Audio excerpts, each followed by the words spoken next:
I read Kimberly Parker's Chapter 4, Routines and Traditions of CRILCS's, no, C's, at any rate.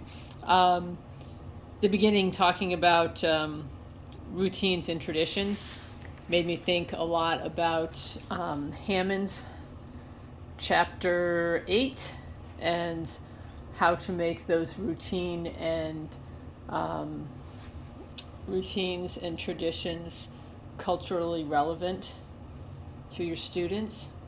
So that tied in nicely. Um, Also,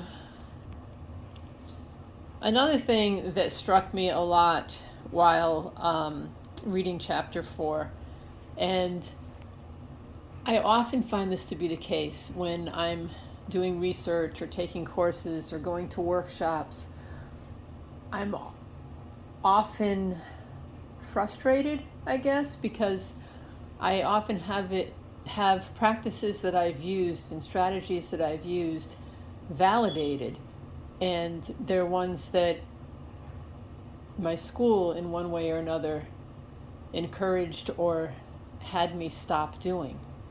And then I'm like, but I was doing the right thing. I was doing things that are valuable to my students, and I knew that. And then I find out again and again that it's good stuff.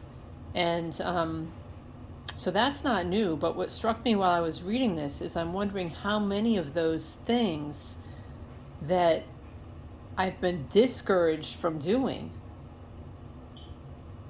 are because of implicit bias and an educational system that is biased.